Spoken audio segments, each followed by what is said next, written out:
Yung aking hawakan din eh. Lady, babae. Dili ka ba?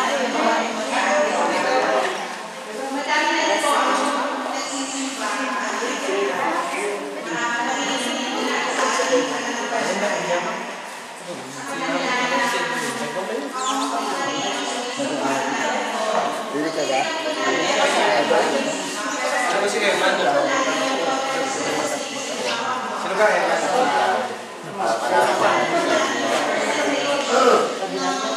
Okay, nararamdaman ko lahat.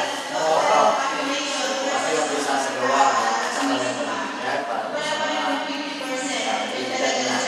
So, ang mga tutugon ay hindi na po ang mga ninong at ina. Ang tutugon ito ay ina. Dahil may isip na kayo. Ano? Kung kayo'y bata, kung kayo'y baby, ang mga ninong at mga magulang ang sumasagot sa mga tatanong ko. Dapat kayo kasasagot. Okay, kung may tatanong. Sa ngalan ng Ama, sa Anak ng Espiritu Santo. Amen. Sumainyo ang Panginoon. At sumainyo.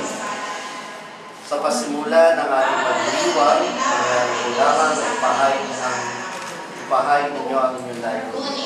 So, sa mga nagpapabigyan, sa mga tatanggap na sa pagkakalimutan, ano ang nais ninyo? Bakit ito? Bakit nais ninyo magpabigyan? Maging katulad ito. Ang pagsunod at pagbibigay. Yung po yung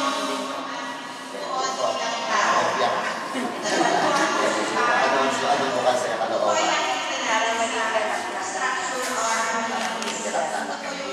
Okay? So, ano ang dinudulot nito? Bakit kayo ay magpapabigyan? Sa kapuan po, yung anniversary ay makikita po natin sa loob at sa labas ng simbahan. Nandiyan na po yung St. Joseph Garden, St. Jude the Cross, New Parroquial, may magandang bakon, at nandiyan po yung mga paintings ng Spirits. Mukhang absent naman. Ano tinuro yung...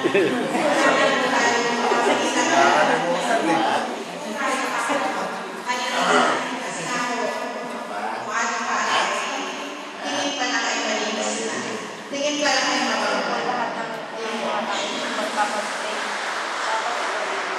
pag nakita nyo, ano yung ano yung simbahan, noon kayo lang bukas. Simula nito kayo kami simbahan, mapapari na nasa pagkakas. Noon, ano?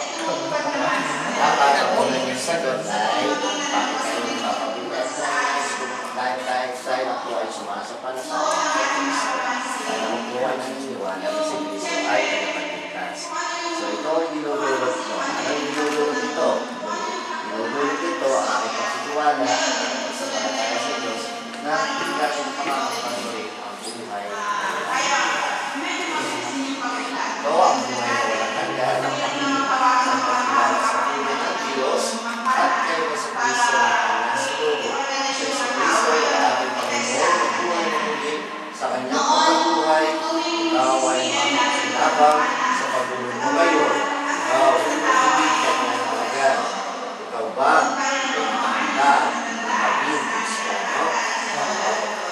Ikaw ba ay nakakapanig sa salita ng Kristo? Handa ba rin kayo at asyang sumunod sa kanyang mga utos? Bilang mga ninong at nina, kayo ba ay makapagpapatunay na sila ay karapat-dapat na maging kaanin ng ating simbahan? Ako. Bilang makapagpatunay na sila ay karapat-dapat na maging Kristiyano, kayo ba ay nakalaan tumulong sa kanyang paglilingkod kay Kristo sa salita at sa gawa? Panalangin tayo, Ama namin mawain, salamat namin, kapagsabatin ng aming mga kapatid na ito tungkol sa iyo, pagpupo sa pagpupo ngayon, kaya pinutulo ang iyong paanyaya. Upang sa iyo sumapalataya kay Kristo, kaya pagsabatin mo sila sa iyong kagayahan at bagong buhay, inilulungan ito sa pamagitan ng Yesu Cristo, kasama ng Espiritu Santo, magpasawalang hanggan. Amen. ang Panginoon. Ang mabuting balita ng ating Panginoon ay sa Juan. Mag-isang Pariseo at pinuno ng mga Hudyo na nangalan ng Nicodemo, isang gabi sila nagsadya kay Jesus. Babay, sabi niya, nalalaman po namin kayo isang guro mula sa Diyos, sapagkat walang makagagawa ng mga kababalaghan ni ginagawa ninyo, maliban sumasa kanya ang Diyos. Sumagot si Jesus, sinasabi ko sa inyo, maliban na ipanganak na muli ang isang tao, hindi siya paghaharian ng Diyos. Paano po may panganganak na muli ang isang tao kung matanda na siya? Makapapasok pa ba siya sa biyan ng kanyang ina? Paring panganak ulit, ang Nicodemo. Sinasabi ko sa inyo, ani Jesus, maliban na ang tao'y panganak sa tubig at sa Espiritu, hindi siya paghaharian ng Diyos. Ang pinanganak sa laman ay laman, at ang pinanganak sa Espiritu ay Espiritu. Pamabuting balita ng ating Panginoon. Manalangin tayo, Ama namin mga pangyarihan, kung sa doon kaligman sa amin, kaya siguro mo yung anak upang kami nasadlak sa panipinasala, at pinalipinasala ay mabigyan na tayo. Sa kanila po sa manalo, mo ang batang pilihan nito, ay malimalayan sa pagkaalipin ang buong pagsuway ng buong pagkaka. Tutuban mo sila ng banal na Espiritu upang sila ay mapuspos ng diwa ng muling pagkabuhay ng anak ito sa pamagitan ng Kristo kasama ng Espiritu Santo magpasawalang hanggan. Amen. So sa mga dito at nina, Panginoos mo na noon ay kailangan na. Oo. Kaya naman po makakaskas po ng bata. Ang simbahan, hindi po nagpapagregiyon. Sa mystical body naman po, bilang templo, tayo po yung kaya naging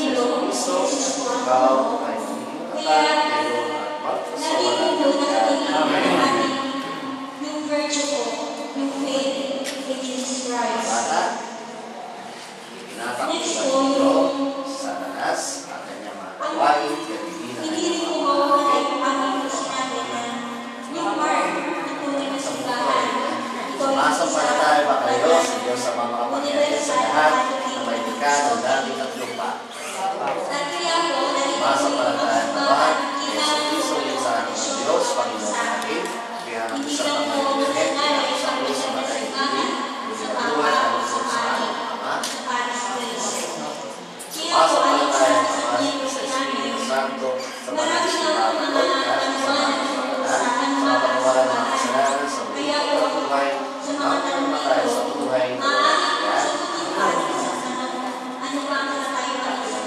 kagawad at sa puros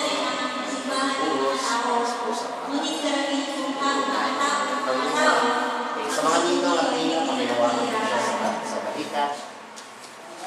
Tapos po, hindi po mawawala yung simbahan na hindi po kahalagaan ng nangyari.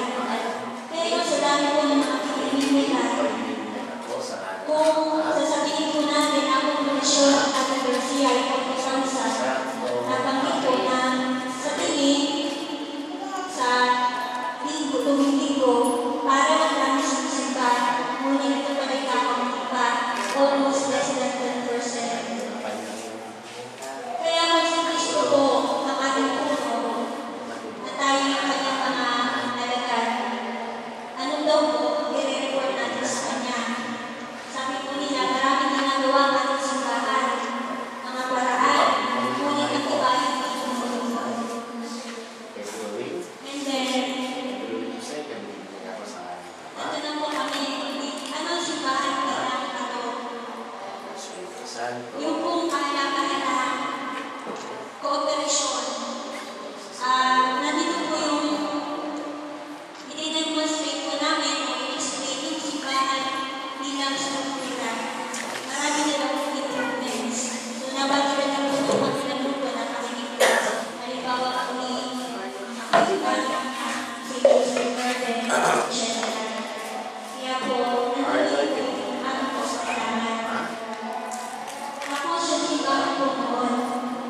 condition ko, medyo less for kaya ako nagpapagod pa na ngayon, marami na natin sila na nanulong sa natin ko, yung cooperation at nagawin ko ng pagkakasal.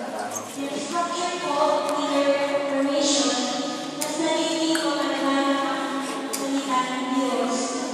Kung nandun po ako sa nagsuot ng mga damit, ito ako yung naging mga modernisasyon. Ngunit ang information na ito,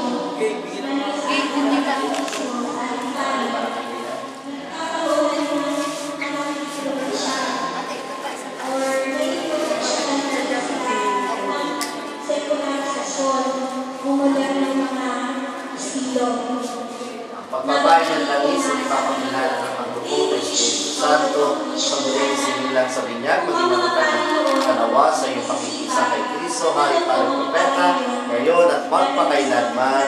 Amen. Ang daming pambinyag itala ng muling pagsila kay Kristo at nanakilang karangalan ng mga ng Diyos, kaway manatiling wagas, ipagabang duni sa mga karangalan, hanggang yung matango ang buhay na walang hanggan. Ang ilaw ni ito'y tanda ng tiwala ni Kristo pinagkam ng mga pamilya sa tulong ng mga magulang, dito ang pinagaway magalang ito sa kanilang puso diwa hanggang sa pagbabago ni Kristo ang aming Panginoon.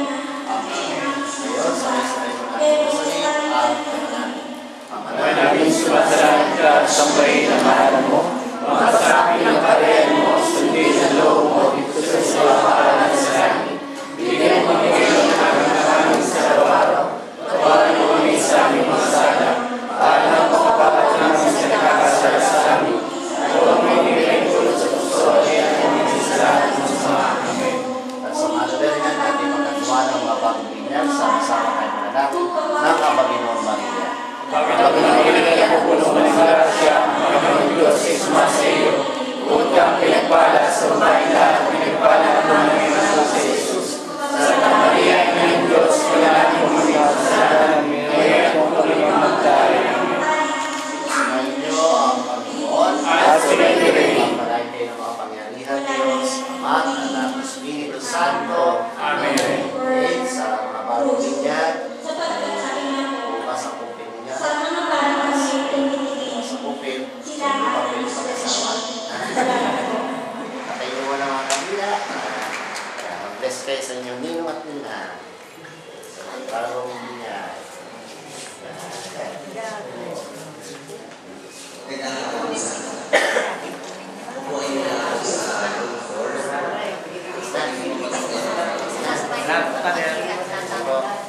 Muna mag-aasawa ha?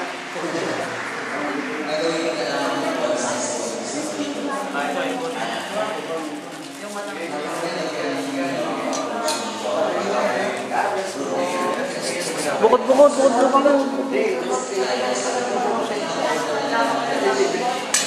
Dini tayo, Dini.